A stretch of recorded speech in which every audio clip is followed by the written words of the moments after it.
Il centro culturale Renato Guttuso si spende per Emergency con uno spettacolo di cabaret di beneficenza con Toti e Totino, noti attori siciliani, al fine di raccogliere i fondi necessari al sostegno dell'associazione del Fuggino Strada, fondatore della Onlus recentemente scomparso.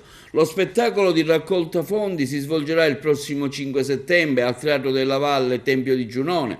L'iniziativa, voluta dalla Presidente e dai soci del Centro Culturale Renato Guttuso, Lina Urso Gucciardino, che recentemente in occasione della consegna del premio Mimosa d'Oro a Rossella Miccio, Presidente di Emergency, aveva annunciato forme di solidarietà in loro favore. Il costo del biglietto sarà di 10 euro devoluto alla Onlus. Per l'ingresso al Tempio di Giunone saranno ovviamente rispettate le misure anti-Covid, essere in regola con il Green Pass o aver effettuato il tampone.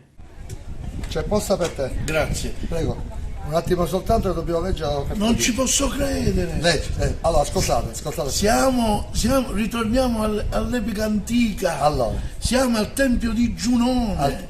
Sì, ma no, che vecchio. Sì, no, ma ti dico no, di sì. Non è quello. Allora, prenderemo la macchina del tempo, veniamo al Tempio di Giunone. Che si trova, sapete dove? Agrigento. Ad Agrigento. E chi organizza il centro culturale Renato Guttuso. Che quando parlava era così perché Renato Guttuso che è di Bagheria invece va a c'era- organizzare ad Agrigento. Io dico sarà Allora, il 5 settembre alle 20:30 al Teatro Tempio di Giunone dovete venire perché ci sono loro.